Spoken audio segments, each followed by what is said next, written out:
Hello guys, ayan, welcome back to my channel. Today vlog, itutur ko kayo dito sa isa sa tinaguriang divisorya ng Hong Kong. So ayan, dito kami namimili kasi napakamura naman ang bilihin dito talaga sa may Shamshipo. Hindi.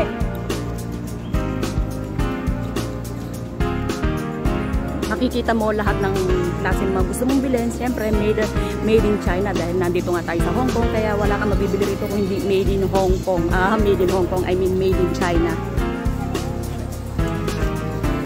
Pero kung i-convert mo naman talaga, parang mas mura pa rin mamili sa Pilipinas. Pero dahil na dollar ang pinag-uusapan dito, Hong Kong dollar, parang mas madaling bili ng mga bilihin dito kaysa sa Pilipinas. Kasi parang pagka kinonvert mo na, ang hirap bitawan ng pera sa Pilipinas.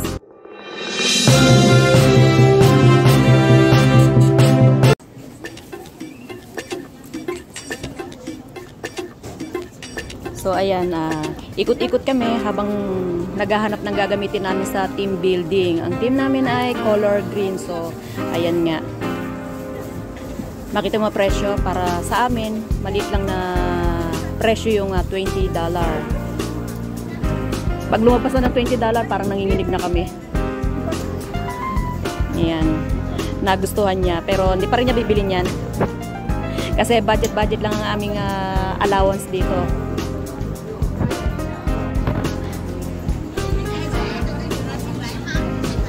Ayan. Tapos na kami magtingin dito sa kabila naman.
Sige lang kami ng kaikot.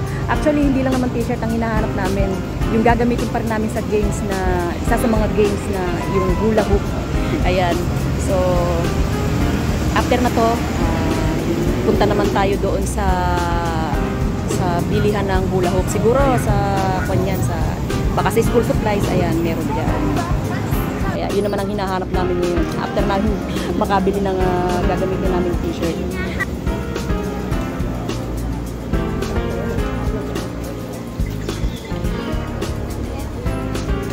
Hindi pa pala kami tapos magbili kasi magtitingin pa pala kami ng shorts. Shorts para sa anak ng aking ka-sister.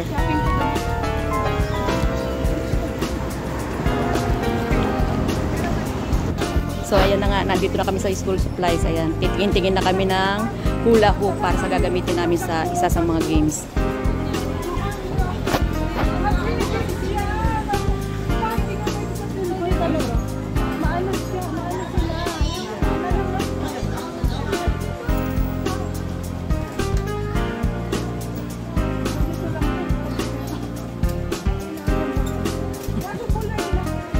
So ayan na nga, nagtitingin-tingin na nga kami ng hula hoop sa may itaas. Kasi nakasabit na actually ang hula hoop. Okay, ikot-ikot pa dahil wala kami nakita dito sa una. So ayan na, may nakita na kami.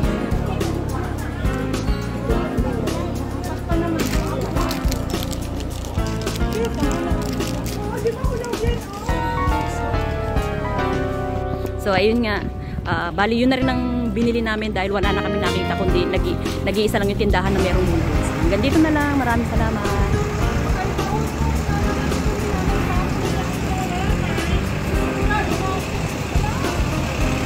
See you on my next vlog.